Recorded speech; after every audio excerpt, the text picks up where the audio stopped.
नमस्कार, मैं जयती मिश्रा और आप देख रहे हैं जवाब तो देना पड़ेगा।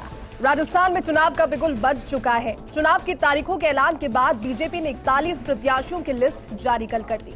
पहली सूची में बीजेपी के कई धुरंधर नेताओं के टिकट कट चुके हैं। पूर्व मुख्यमंत्री वसुंधरा राजे के नजदीकी और पूर्व मंत्री रहे राजपाल सिंह शेखावत, नरपत सिंह राजवी का टिकट काटा गया है। तो वहीं नगर से विधायक रह चुकी अनीता सिंह ने भी इस चीज का विरोध जताया क्योंकि टिकट उनका भी कटा। तो वहीं दूसरी ओर देलवी उनियारा विधानसभा सीट से विजय बैसला को लेकर बीजेपी ने दाव खेल लिया है, लेकिन उन्हें टिकट मिलने से अब वहां के लोगों ने विरोध प्रदर्शन शुरू कर दिया। हालात अब ये हो गए हैं कि वहां के कार्यकर्ताओं ने जयपुर के बीजेपी मुख्यालय में डेरा डाल दिया है। टिकट लिस्ट के बाद कहीं खुशी और कहीं नाराजगी जमकर नजर आ रही है और ऐसे में अब जिनके टिकट कट चुके हैं उनका अगला कदम क्या होगा? क्या वो पार्टी में रहकर समर्थन करेंगे या फिर बागी तेवर देखने को मिलेंगे? आज बात इसी मुद्दे पर।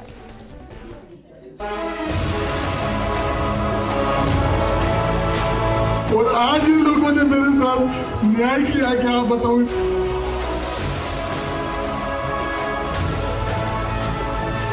अगर पार्टी फिर भी चेंज नहीं करती है तो सीट को खोना पड़ेगा उनको।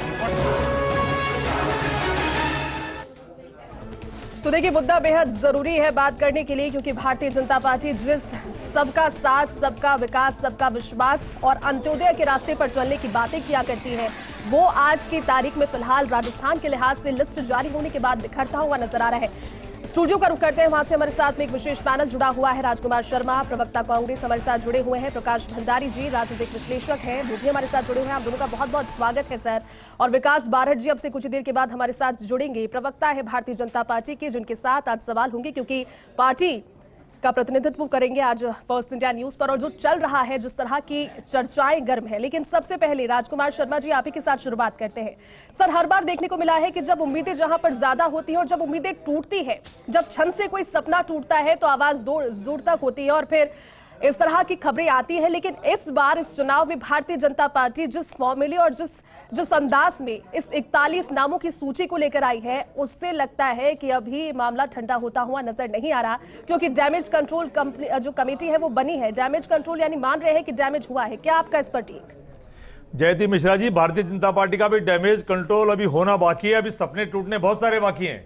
भारतीय जनता पार्टी ने आनन फानन में बहुत कोशिश करने के बाद 41 लोगों की सूची सबको मना करके जारी करी और 41 सूची जारी होने के तुरंत बाद भारतीय जनता पार्टी के 10-15 जगह सीटों पर विरोध चालू हो गया। भारतीय जनता पार्टी अशोक गहलोत नाम के जादूगर से घबराई हुई है। भारतीय जनता पार्टी पहले हिमाचल में पिट के आई, फिर कर्नाटक में पिटी, अब बारी राजस्थान की है। भारत के प्रधानमंत्री नरेंद्र मोदी जी और अमित शाह जी दोनों अपने घमंड में चूर है और 5 राज्यों के जो विधानसभा के चुनाव होने जा रहे हैं, मैं आपके चैनल पर कहना चाहता हूं, भारतीय जनता पार्टी का 5 राज्यों से सुपड़ा साफ होने वाला है। 41 लोगों की सूची ने यह साबित कर दिया, इनकी जो फूट हुई है आपस में, वो ये साबित हो गया कि भारतीय जनता पार्टी किस ओर रही है। पहली सूची के अंदर राजे राठौड़ जी का नाम नहीं है, पहली सूची में सतीश पूनिया जी का नाम नहीं है, पहली सूची में वसुंधरा राजे जी का नाम नहीं है, पहली सूची के अंदर भैरव सिंह शेखावत जो राजस्थान से मुख्यमंत्री रहे, उपराष्ट्रपति रहे, उनके परिवार का भी पत्ता कट है, पूर्व मंत्रियों का पत्ता कट है। तो भारतीय जनता पार्टी का फूट तो आपके सामने दिख रहा है। ठीक है, विकास बारहट जी हमारे साथ पहुंच गए हैं और विकास बारहट जी हमारे साथ में मौजूद है। लेकिन विकास बारहट जी, सबसे बड़ा सवाल यही, क्योंकि भारतीय जनता पार्टी की लिस्ट आते ही इस चीज को लेकर हलचल शुरू हो गई थी, क्योंकि नाम सभी के हम जब देख रहे हैं तो उसमें से लगभग पूरी जो लिस्ट है, उस लिस्ट के अंदर अगर आप 41 नामों को देखेंगे तो 41 में से 29 नए नाम। और ये तस्वीरें आपको सबसे पहले दिखा देते हैं और फिर चर्चा पर लौटेंगे। देखिए, तस्वीरें दिखा रहे हैं भारतीय जनता पार्टी मुख्यालय के बाहर से तस्वीरें। विकास बारहट जी पहुंचे हैं जल्दबाजी में, उनसे जवाब लेंगे इस तस्वीर पर उनका क्या कहना है, क्योंकि प्रदर्शन लगातार किया जा रहा है। तख्तियां देखिए हाथों में जो लिखी है, भारी भगाओ देवली उनियारा बचाओ, यानी कि किसी भी भारी व्यक्ति के हस्तक्षेप को वो इनकार कर रहे, स्वीकार नहीं कर रहे। और ये दूसरी तस्वीरें भी दिखा रहे हैं, झोटवाड़ा के पूर्व विधायक राजपाल सिंह शेखावत के समर्थक भारी संख्या में बीजेपी मुख्यालय जुटे हुए हैं। और बीजेपी मुख्यालय इसलिए जुटे हुए हैं क्योंकि राजपाल सिंह शेखावत राजपूत बाहुल्य जो इलाका है, वहां पर एक बड़ा उनका वोट बैंक। हमारे साथ सहयोगी विनोद जुट गए। विनोद, तस्वीरें तो पहले आई थी विजय बैसला को जो टिकट दिया गया है उसका विरोध करने के लिए पहुंचे समर्थक। और जब लिस्ट नहीं आई थी तो सांचौर से कुछ लोग पहुंच रहे थे लगातार 4 दिन, लेकिन अब जब लिस्ट आ गई है विनोद, तो राजपाल सिंह शेखावत, जिनका नाम बहुत ज्यादा कल से गूंज रहा है, उनके समर्थक भी बीजेपी मुख्यालय पहुंच गए हैं और वहां पर नारेबाजी, किस तरह की स्थिति और तस्वीरें वहां से। जी बिल्कुल, पिछले 3 घंटे से देवली उनियारा से पूर्व विधायक राजेंद्र गुजर को टिकट देने की मांग पर प्रदर्शन चल रहा है। वहां भी भारी व्यक्ति विजय बैंसला को उतारा गया है और अब झोटवाड़ा से राजपाल सिंह शेखावत का टिकट काटकर सांसद राज्यवर्धन सिंह राठौड़ को दिया गया है।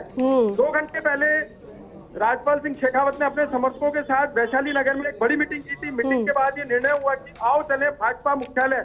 वहां से सारे कार्यकर्ता निकलकर रैली के रूप में भाजपा मुख्यालय पहुंचे हैं और यहाँ पहुंचते ही जो भाजपा मुख्यालय का मुख्य द्वार है उसे तोड़ने की कोशिश की गई। लोग उद्वेलित हैं। लोगों का कहना है कि राजपाल सिंह शेखावत का बाहुल्य क्षेत्र है, जातिगत आधार तो बराबर सा है। बीजेपी ने भी राजपूत को ही उतारा है और पहले भी राजपूत को ही बीजेपी ने टिकट दिया था। लेकिन यहाँ पर बड़ी बात ये हो जाती है कि जिस तरीके से विजय बैंसला को भारी व्यक्ति माना जा रहा है, उसी तरीके से राज्यवर्धन सिंह राठौड़ का भी विरोध किया जा रहा है और बड़ी संख्या में राजपाल सिंह शेखावत के समर्थक यहाँ पहुंचे हैं। 15 मिनट पहले तक आरएसी की टीमों को बुलाया गया था। उस समय लोगों को यह आभास नहीं था कि आरएसी की इतनी टीम क्यों बुलाई गई है, लेकिन जैसे ही रैली मुख्य मार्ग से होती भी आई तो लोगों को फिर आभास हुआ कि राजपाल सिंह शेखावत भी अपने सैकड़ों समर्थकों के साथ यहाँ पहुंच रहे हैं और मामला बड़ा गंभीर है। 2 नेता, 2 पूर्व विधायक जिनका टिकट काटा गया है, उनके समर्थक जो है, पार्टी कार्यकर्ता, वो मुख्य द्वार पर विरोध कर रहे हैं। अंदर आपको मैं बता दूं कि देवली उनियारा से आए 15 लोगों की टीम जो है वो अरुण चतुर्वेदी के साथ बातचीत कर रही है। अरुण चतुर्वेदी ने 15 लोगों को अंदर बुलाकर समझाने की कोशिश की है। वार्ता अभी खत्म भी नहीं हुई कि यहाँ से राजपाल सिंह शेखावत के समर्थक पहुंच गए हैं और भारी विरोध जाहिर कर रहे हैं। आप देख सकते हैं सीधी तस्वीरें, हाथों में तख्तियां लिए मुख्य द्वार को किस तरीके से घेर रखा है। तो निश्चित तौर पर जिस तरीके से कुछ देर पहले अर्जुन राम मेघवाल ने कहा था कि डैमेज कंट्रोल के लिए केंद्रीय मंत्री कैलाश चौधरी के नेतृत्व में हमने टीम बना ली है जो डैमेज कंट्रोल करेगी, लेकिन पहली सूची में 41 नामों को देखते हुए ही सामने आ रहा है कि 8 से 10 स्थानों पर विरोध शुरू हो गया और जयपुर की 2 जो दिग्गज सीटें हैं, दिग्गज वहां विरोध देखने को मिल रहा है। पहला राजपाल सिंह शेखावत, दूसरा उनियारा देवली की सीट से राजेंद्र गुजर की मांग। ये 2 बड़ी रैली के रूप में बिल्कुल विनोद, और अगले कुछ दिन हम ये मानकर चल रहे हैं क्योंकि जब भी उम्मीदें बेदम होती है, इस तरह की तस्वीरें आती हैं, लौटेंगे यहाँ पर और फिर से जानकारी जुटाएंगे। लेकिन विकास बारहट जी, आप बताइए, हालांकि ये चीज है कि जब भी उम्मीदें बेदम होती है, इस तरह की तस्वीरें आती हैं और कांग्रेस की लिस्ट जारी होगी तो करिश्मा ही होगा अगर इस तरह की तस्वीरें सामने ना आए।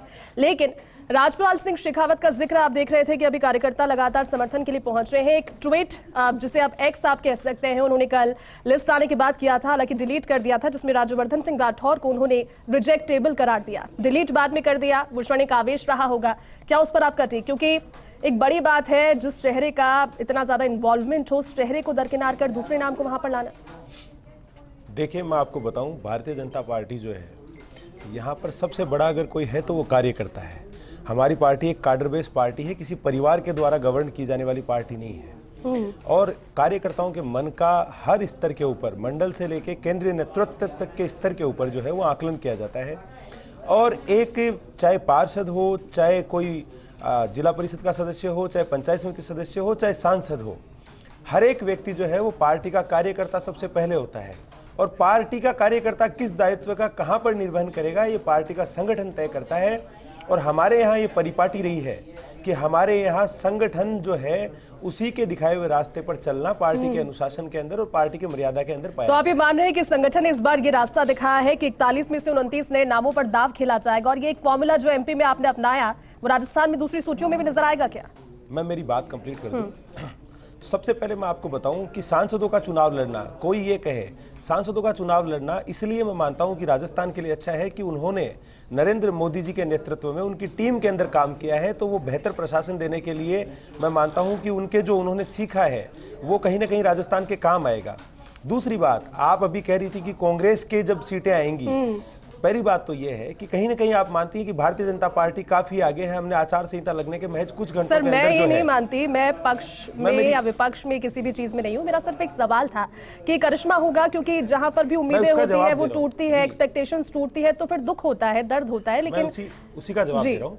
लेकिन ऐसी संभावनाएं कम है, कांग्रेस पार्टी में ऐसा नहीं होगा, क्योंकि कारण है, आप देखिए जिस प्रकार का भाई विरोध पार्टी, एक मान के चलिए जब भारत की नहीं विश्व की सबसे बड़ी लोकतांत्रिक पार्टी जब भारतीय जनता पार्टी है, बहुत से लोगों की अपेक्षाएं होती हैं, टिकटें तो सीमित हैं, मांगने वाले जो है वो काफी संख्या में। लेकिन एक चीज हमें माननी पड़ेगी कि कहीं ना कहीं लोगों को ये तो लगता है कि भारतीय जनता पार्टी की टिकट जो है वो विधानसभा के अंदर एंट्री की टिकट है, इसलिए ये विरोध भी हो रहे हैं, इसलिए लोगों के अंदर जो है वो मांग भी ज्यादा है। कांग्रेस में ऐसा नहीं है, इनके यहाँ पर ये नहीं होगा, क्योंकि इनको ढूंढने पड़ रहे हैं। पुराने विधायकों ने घर भर लिए हैं और अब वो कह रहे हैं कि साहब हमें तो कैसे जैसे जो है वो जो हमारा कैसे जैसे करके जनता की जेब से लिया हुआ कमाया हुआ है वो हमें बचा के घर बैठने दो। प्रकाश भंडारी जी हमारे साथ कराने से बढ़िया है किसी और को मोहरा बनाओ। ठीक है, सियासी जानकार प्रकाश भंडारी जी आप हैं और आपने जब सूची देखी होगी, पहला थॉट दिमाग में क्या आया वो भी बताइएगा। लेकिन सबसे बड़ी बात जो विकास बारड जी अभी कह रहे थे कि कार्यकर्ताओं के मनोस्थिति का आकलन किया गया, आपको लगता है आकलन किया गया? और अगर वाकई में आकलन किया गया तो वो पास हुआ या फिर फेल हुआ, या फिर वो कहीं पर बीच में जाकर के अटक गया है? जो कार्यकर्ताओं की ओर से तस्वीरें भी आ रही है, मनोस्थिति क्या? मेरा मानना है कि भाजपा की लिस्ट में जो 41 लोगों में 7 सांसद भाजपा ने उतार रहे हैं। 7 सांसद जिसके अंदर प्रमुख सांसद हैं जया कुमारी हैं और राज्यवर्धन सिंह राठौड़ हैं, जो केंद्र में राज्य मंत्री रह चुके हैं, 2 बार के जयपुर ग्रामीण से वो सांसद रह चुके हैं जी। तो भाजपा की नीति का अगर थोड़ा सा आप सोचें तो ऐसा लगता है कि भाजपा को जो है इन 7-8 सीटों में उम्मीद से में जो है आपके कोई खरा उम्मीदवार मिल नहीं पा रहा था। इस कारण राजसमंद से दिया कुमारी को लाया गया और जब दिया कुमारी ने पिछली बार लोकसभा का चुनाव लड़ा था तो उन्हें जयपुर से राजसमंद भेजा गया था। उसका कारण ये था कि राजसमंद में उनको कोई उम्मीदवार नहीं मिल रहा था। तो ये उम्मीदवारी है और सांसदों को उतारा जा रहा है, मेरी समझ के ये भाजपा का कहीं ना कहीं कमजोरी दिख रही है और उनको लग रहा है कि सांसदों को लगा करके किसी तरह से सीट जीत जाए। तो आप ये मान रहे हैं कि कमजोरी दिख रही है इस बार? क्योंकि सबसे बड़ी बात जो है, जहाँ पर कांग्रेस इतनी बड़ी चुनौती दे रही है, रिवाज बदलने की बात आ रही है, कांग्रेस ने जो अपने तथाकथित जन कल्याण ये कार्यक्रम चलाए हैं उसका असर तो कहीं ना कहीं दिख रहा है और भाजपा को उसका आभास हो गया है।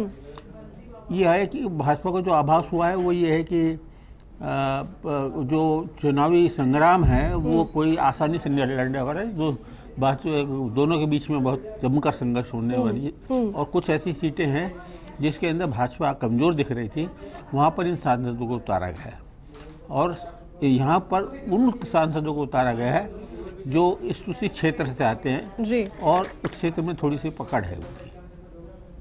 बिल्कुल। और राजकुमार शर्मा जी आप बताइए, क्योंकि आपने लिस्ट देखी होगी और अभी जिस तरह से प्रकाश भंडारी सर कह रहे हैं कि भारतीय जनता पार्टी लगातार इस चीज की कोशिश में थी कि जमीन टटोल कर देखी जाए, और इस बात में सच्चाई कितनी आप मानते हैं कि क्षेत्रवाद जातिगत राजनीति इस बार की जा रही है? भले ही राहुल गांधी की प्रेस कॉन्फ्रेंस को हम सुने, ओबीसी पर उन्होंने खासा फोकस किया, इस लिस्ट में भी बड़ी तरजीह ओबीसी को दी गई है। क्या लगता है बैलेंस आपके हिसाब से नहीं है क्या? सोचिए जयंती जी, भारतीय जनता पार्टी कितना भी बैलेंस कर ले, भारतीय जनता पार्टी महिलाओं को ढाल बनाकर के इन 5 राज्यों का चुनाव जीतने वाली है। 41 सीटों में महज 4 महिलाओं को टिकट दिया है, केवल 4 महिलाओं को टिकट दिया और वसुंधरा जी का अभी तक भी टिकट फाइनल नहीं हुआ है। भारतीय जनता पार्टी जो 2 लोगों की पार्टी बन चुकी है, भारतीय जनता पार्टी अपने घमंड में चूर है। भारतीय जनता पार्टी का राजस्थान कांग्रेस जीतेगी और घमंड टूटेगा और भारतीय जनता पार्टी की उल्टी गिनती शुरू हो जाएगी। मैं आपके चैनल पे कहता हूं, भारतीय जनता पार्टी अशोक गहलोत जी से बहुत परेशान है। अभी कल हमारे चुनाव इनकी जो लिस्ट आई है, मैं आपको एक और कहता हूं, 23 नवंबर को चुनाव है, देव उठनी 11 से सबसे बड़ा सावा है। आप सब लोग शादियों में जाएंगे, बारातों में जाएंगे। ये भारतीय जनता पार्टी की बारात बिना दूल्हे की बारात है और बिना दूल्हे की बारात कैसी होती है आप सोच सकते हैं। पूरा राजस्थान इस बात को देखेगा, ये भारतीय जनता पार्टी के परिवार का मामला है। चाहे उनियारा में झगड़े हो रहे हो, चाहे नगर में झगड़े हो, चाहे झोटपड़ा में झगड़े हो रहा हो, चाहे विद्यानगर में हो रहा हो, चाहे साचोर में हो रहा हो, जूते चप्पल मार रहे हैं, रो रहे हैं, डांट रहे हैं। ठीक है, विकास बारट जी पर विकास बारट जी से इसका जवाब लेते हैं। ठीक है, ये तस्वीर तो हम देख रहे हैं राजकुमार शर्मा जी, तस्वीर तो हम देख रहे हैं। ठीक है विकास बारट जी, आप बताइए, क्योंकि इस बात में तो सच्चाई है कि जब हम सूची देखते हैं तो सबसे पहले निगाह पड़ी वसुंधरा राजे समर्थक कितने इसमें हैं, लेकिन अब आप गिनते जाइए, क्योंकि भरतपुर जिले से 2 बार की विधायक नगर से रही अनीता सिंह गुर्जर जी इसको लेकर बागी हो रही है। बानसूर से पूर्व मंत्री रोहिताज शर्मा जो भी समर्थक माने जाते हैं वसुंधरा राजे जी के, वो भी नहीं है। जयपुर की जोटवाड़ा से पूर्व मंत्री जिनकी अभी समर्थकों की तस्वीरें आपने देखी वो नहीं है। पूर्व उपराष्ट्रपति भैरों सिंह शेखावत के साथ में जिन लोगों का नाम है, नरपत सिंह राजवी का जिक्र कर रही हूं, उनका नाम सूची में नहीं है। कुल मिलाकर के इस सूची में अगर हम देख रहे हैं तो वसुंधरा राजे समर्थक, और ना सिर्फ वसुंधरा राजे समर्थक, खुद वसुंधरा राजे का नाम नहीं है। इसको लेकर के अब बागी हो रहे हैं और कुछ लोग तो ये कह रहे हैं कि सिर्फ इस चीज का खामियाजा उठाना पड़ रहा है क्योंकि वसुंधरा राजे के समर्थन में वो है खड़े। देखिए, जिन लोगों का आप नाम ले रहे हैं उन लोगों का अगर नाम इस टीवी पर लिया जा रहा है तो वो भी कहीं ना कहीं पार्टी ने ही उन नामों को इतना बड़ा बनाया है। और हमारे जिन नामों की आप बात कर रही हैं, अगर उनको टिकट नहीं दी तो पार्टी ने जरूर उनके लिए कोई ऐसा कार्य हो सकता है, अभी कहीं और से टिकट देने का विचार किया हो। अभी जल्दबाजी होगी इसके ऊपर कोई भी निर्णय लेना। और अगर टिकट नहीं भी दी जाती है तो मैं मानता हूं कि पार्टी उनके लिए कोई ना कोई भी सांसदों के चुनाव भी आने बाकी हैं। संगठन में भी कई जिम्मेदारियां जो है वो दी जाती हैं। सब लोगों को उनकी उपयोगिता के अनुसार संगठन जो है वो हमेशा काम देता है, उनको अप्रेजल करता है। लेकिन मैं, मेरे मित्र जो अभी कह रहे थे महिलाओं को ढाल, अरे तो भैया महिलाओं को ढाल बनाने की आवश्यकता आई क्यों? आपने क्यों जो है वो राजस्थान की गली गली तक बलात्कार होने दिए? क्यों महिलाओं की लाशें क्षत विक्षत रोडों के ऊपर पड़ी रही? प्रशासन को टाइट किया होता ना। जब तो 5 साल नाकारा, निकम्मा, गद्दार, 17 पेपर लीक करके युवाओं के हक के पैसे भर लिए जेबों के अंदर, भ्रष्टाचार, कहीं पर खानों के घोटाले, कहीं पर जल जीवन मिशन का घोटाला, कहीं पर सरकार के ऑफिसों के अंदर सोने मिल रहे हैं। और अब आप सोचते हो कि जो है 23 जनवरी को बिना दूल्हे की बारात है। भैया, भारतीय जनता पार्टी का तो नेता श्री नरेंद्र मोदी जी हैं, जिनको पूरा विश्व नेता मानता है। आप मुझे बताइएगा, इनसे कर्टसी की उम्मीद करना बेमानी है। इनसे कर्टसी की उम्मीद करना तो बेमानी है। बाकी इनको थोड़ा सा आप समझाइए, ये बिल्कुल अशालीन तरीका है। मैंने बीच में इनको बर्दाश्त किया है, इनको बोलिए शांत रहें। आप इनको पूछिए, आपके यहाँ तो मुख्यमंत्री जी बैठे हुए हैं, आप बताइए किसके नेतृत्व में चुनाव लड़ रहे हैं राजस्थान में? बताइए जयती जी, पूछिए जरा इनसे कि क्या इनके आलाकमान ने कह दिया कि अशोक गहलोत जी मुख्यमंत्री होंगे? अरे भैया, राजस्थान की जनता को आप क्या समझ रहे हैं? ये आप लेके आए बिना किसी आर्थिक योजना के राजस्थान के प्रति व्यक्ति 65,000 रुपए का कर्जा आपने सर पे मढ़ दिया। 5.5 लाख करोड़ के आसपास राजस्थान पे कर्जा आपने मढ़ दिया। किन योजनाओं की बात करते हो? जनता सब जानती है। 4.5 साल तो कभी पायलट साहब जो है वो आरपीएससी के ऊपर भ्रष्टाचार के आरोप लगा के धरने दे रहे हैं, कभी गहलोत जी कह रहे हैं नकारा निकम्मा गद्दार है। अरे अच्छा, विकास बारट जी, ये चीज तो आप मानते हैं क्या? ठीक है, वही आपके सवाल से ही निकला हुआ एक सवाल है सर। सचिन पायलट जी को सीडब्ल्यूसी का मेंबर बनाया, जिनको नकारा निकम्मा गद्दार कहा, ये आपके गहलोत साहब की साख पे तमाचा है। आपके वर्तमान के केंद्रीय अध्यक्ष, आपके पर्यवेक्षक आए हुए बैठे रहे, आपके तो सीएम भाग गए बगावत करके, विधायकों ने इस्तीफे दे दिए।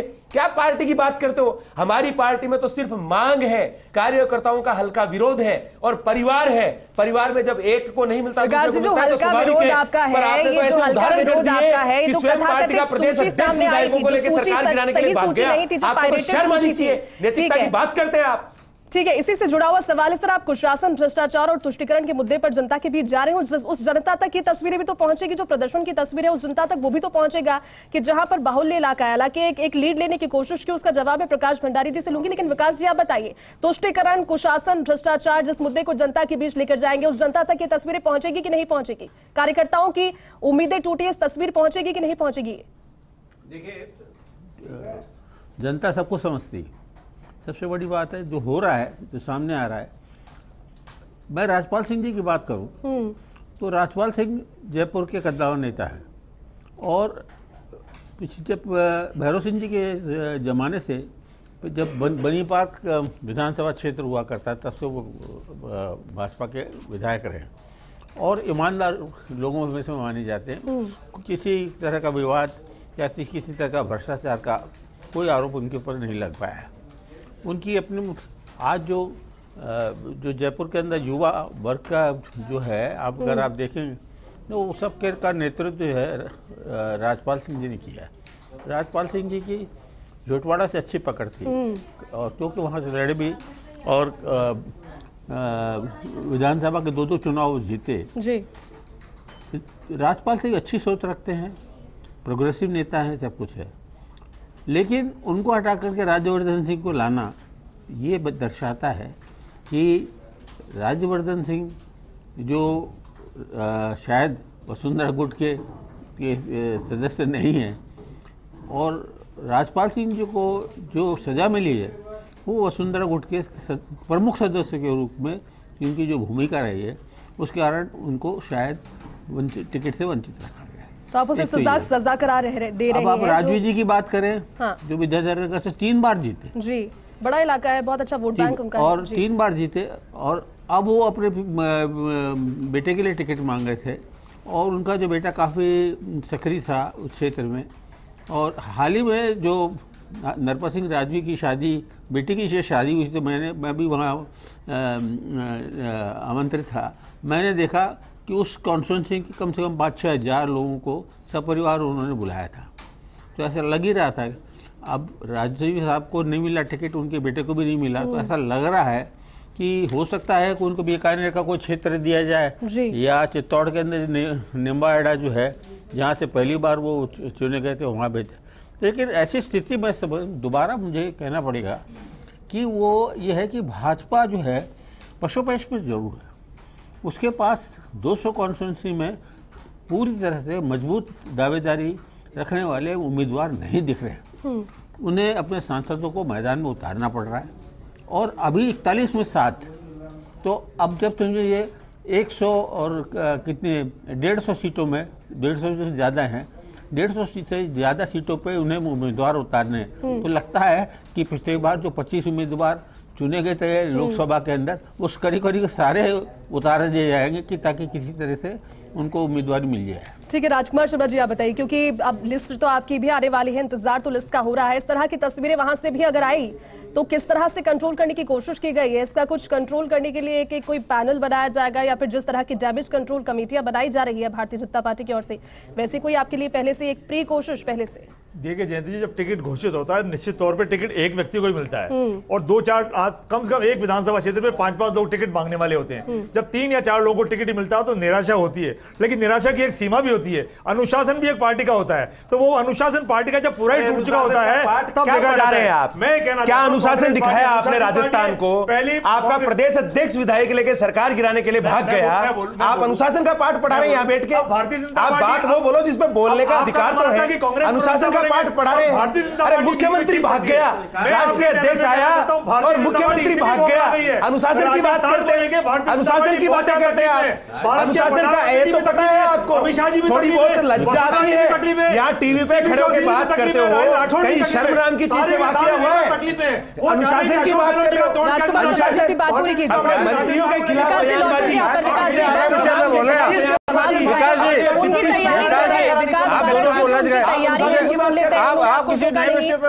ठीक है राजकुमार जी, अपनी बात पूरी कीजिए, उसके बाद विकास जी आप पर लौटूंगी। ठीक है राजकुमार जी, आपकी बात पूरी कीजिए। मैं कह रहा हूं जयंती जी, भारतीय जनता पार्टी राजस्थान को लेकर क्या है कि 25 सांसद हो रहा है, कम बढ़ रहे हैं। 25 में से एक सांसद ने आज बना कर दिया अर्जुन मेघवाल जी ने कि मैं चुनाव नहीं लड़ूंगा, तो 24-23 सांसद अभी भी उतरेंगे। और मैं कह रहा हूं इनको जमीन पर कार्यकर्ता नहीं मिल रहे हैं जो एमएलए का चुनाव लड़ सके। पर वो तो कह रहे हैं कि सांसदों को इसलिए उतारा जा रहा है राजकुमार जी, वो तो ये कह रहे हैं कि सांसदों को उतारा इसलिए जा रहा है इस नीति के आधार पर क्योंकि वो प्रधानमंत्री के नेतृत्व में काम कर रहे हैं, वो उनको अनुभव ज्यादा है। मुख्यमंत्री प्रधानमंत्री को बनाओगे अगर भारतीय जनता पार्टी की सरकार आती है तो? जयती जी, इनकी बात में हर काम प्रधानमंत्री जी करेंगे, सरपंच का चुनाव प्रधानमंत्री, प्रधान का चुनाव प्रधानमंत्री जी, राजस्थान की लीडर कहां गए? इनकी बात में इतना कॉन्ट्राडिक्शन है कि एक तरफ तो ये कह रहे हैं कि इनके यहाँ पर टिकट जो है वो नहीं दी जा रही कार्यकर्ताओं को, और हजारों की संख्या में कार्यकर्ता विरोध कर रहे हैं, और उसी वक्त ये कह रहे हैं कि इनके पास कार्यकर्ता है ही नहीं टिकट लेने के लिए। अरे तो भैया पहले ये तो तय करो कि क्या कहना चाह रहे हो। राहुल गांधी जी को फॉलो करते करते बिल्कुल समझ में नहीं आ रहा कि कहना क्या चाह रहे हो आप। मेरी बात सुनिए जेती जी, अभी मेरे राजनीतिक विश्लेषक साहब जो मेरे साथ यहाँ पर बहस में हिस्सा ले रहे हैं, ये इन्होंने राजपाल सिंह जी के लिए बताई, बिल्कुल सही बात है जी। आप मुझे बताइए कि राज्यवर्धन सिंह जी जो पूर्व में जिन्होंने देश के लिए सेना के अंदर काम किया, देश का नाम ऊंचा किया, उसके साथ साथ कई खेल स्पर्धाओं के अंदर उन्होंने गोल्ड जीतकर पूरे देश का नाम किया।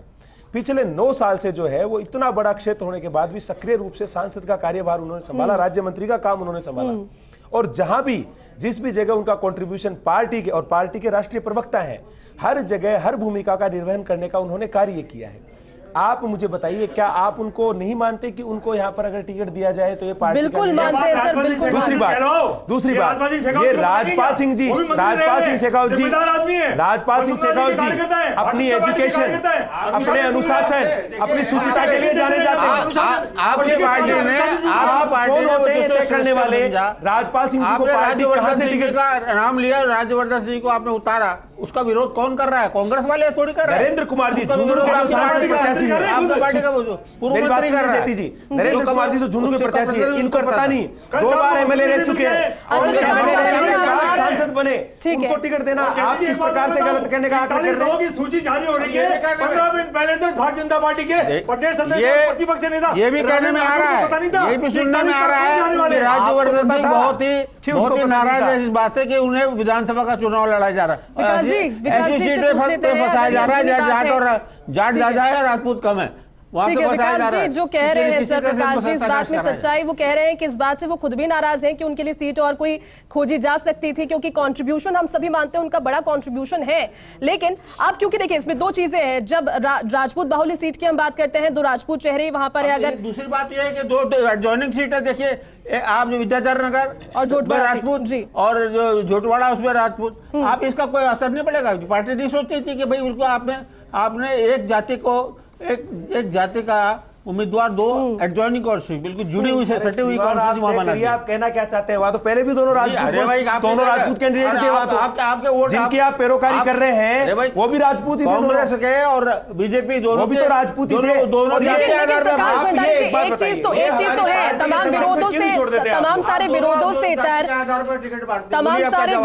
इतर एक चीज तो है, परिवारवाद के जिस मुद्दे को खत्म करने की कोशिश की है उसको तो मानना पड़ेगा कि हमारे लिए राष्ट्र प्रथम है। ये जाति परिवारवाद को खत्म करने की संकल्पना है, इस देश में कांग्रेस वो इसमें जरूर नजर नहीं आ रही। आप यहाँ कांग्रेस के प्रवक्ता ज्यादा लग रहे हैं, जिस प्रकार की बातें आप कर रहे हैं। ठीक है, एक चीज और बता दीजिए सर, कोई किसी का प्रवक्ता नहीं है जो जिस तबके के साथ आए वो वही कह रहे हैं, वो विश्लेषक है, प्रवक्ता है, वो विश्लेषक है, वो विश्लेषण दे रहे हैं वर्तमान स्थितियों को लेकर। लेकिन सबसे बड़ी बात यही है कि बगावती तेवर दिखने लगे हैं, उम्मीदें बेदम हुई है, तो ये तस्वीरें आती रहेंगी। लेकिन सबसे बड़ी बात, अगर पार्टी के पास में कोई पहले से बनी हुई योजना है तो इस चीज से भी निपट लिया जाएगा, अन्यथा इसका खामियाजा हो सकता है कि चुनावों में भुगतना पड़े या फिर नहीं, से कुछ कहा नहीं जा सकता। जनता तय करेगी। 23 नवंबर को सभी के नतीजे, सभी का भविष्य का फैसला उस ईवीएम मशीन में कैद हो जाएगा। और मशीन से कैद हुए फैसले पर जब 3 दिसंबर को फर्स्ट इंडिया पर सबसे पहले आप पूरे दिन मेगा कवरेज के जरिए देख पाएंगे सबसे सटीक नतीजे, तब देखिएगा। बहुत बहुत शुक्रिया आप सभी का हमारे साथ जुड़ने के लिए, इस विशेष चर्चा में शामिल होने के लिए। फिलहाल के लिए बस इतना ही, आप दीजिए इजाजत। नमस्कार।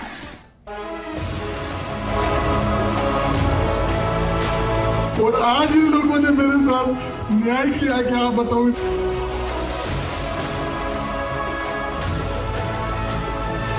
अगर पार्टी फिर भी चेंज नहीं करती है तो सीट को खोना पड़ेगा उनको।